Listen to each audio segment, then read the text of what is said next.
anybody brave enough to stand at the microphone? I'll do it. Yeah, baby. I'm good. I just got in. I got in at 2:30. I just got here. Yeah? Yeah. You gonna get some like really good eats in Chinatown? That's not my question. I just want to. I gotta get a Philly cheesesteak. Yeah! Cheaters, not fast. Cheaters. Jim. Wait, there's a rivalry. Isn't there? Yeah. What are the two? It's Cheaters and bats. Cheetos and bats, like EAT. Tony Luke's. Tony Luke's. Neither Jim's. Yeah. You gotta do Cheetos. It's like. All right. Whoa. Are they different? Are they really different? Are they really? Honestly, I'm from Jersey. Honestly. Well, you don't know. So it was in the it was the upper 20s that night, and we were on the like naked on the like on the ground. The ground is really cold. It's hardcore. But you can, yeah, you got it. You got it. Yeah. Is there something you have to look like, or how do they direct you to do that? Well, you know, it's interesting because we kind of talked about we had to figure out what that was, you know, you know, what would happen if you actually changed form, and you know, we were guessing. We kind of were all sort of guessing and saying, you know, it'd probably be painful.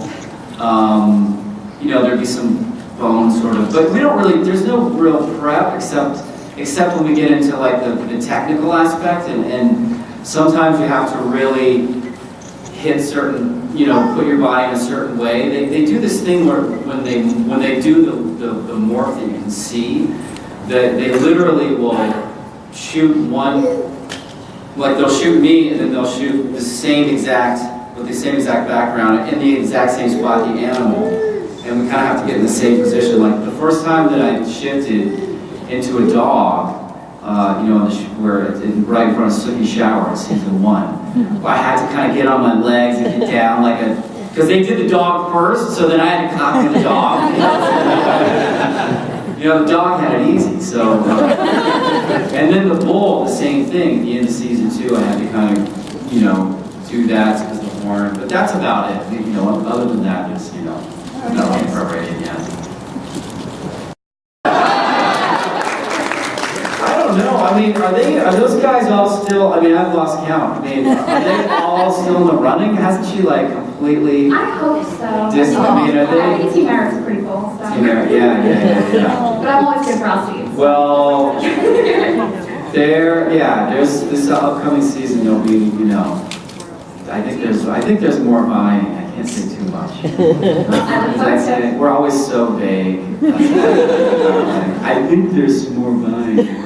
Thanks, yeah. Doesn't mean anything.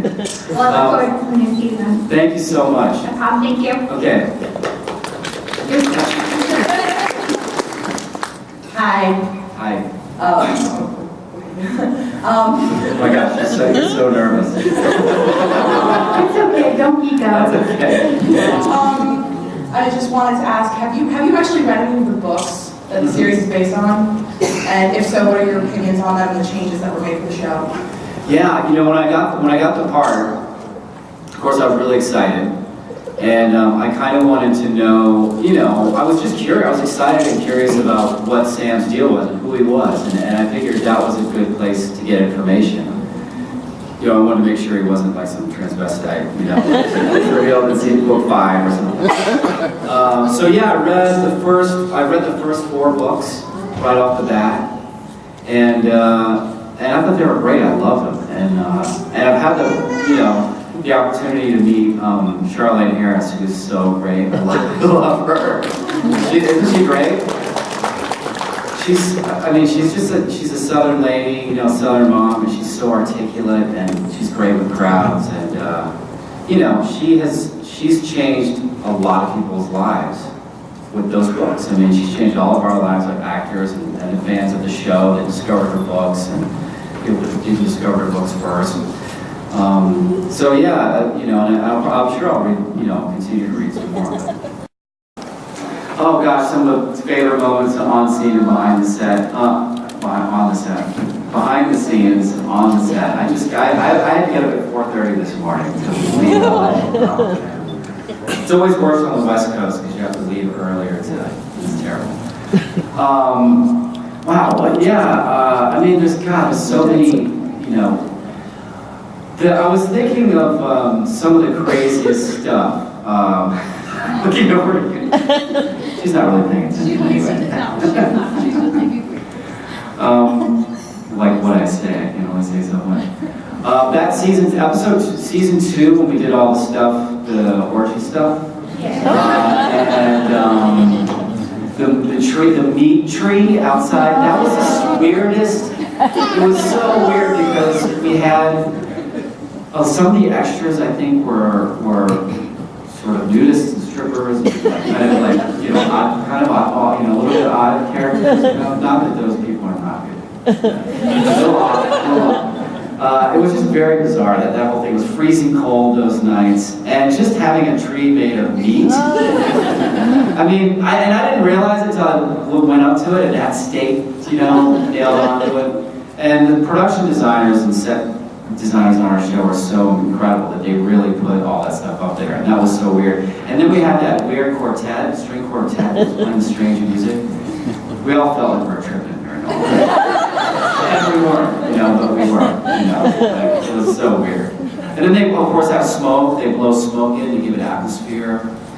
They do that a lot, actually. Even in the Merlotte scenes, you blow sort of an invitation. You just have a little bit of smoke, and it gives, and the light hits it, and it gives it kind of a sort of atmospheric feeling.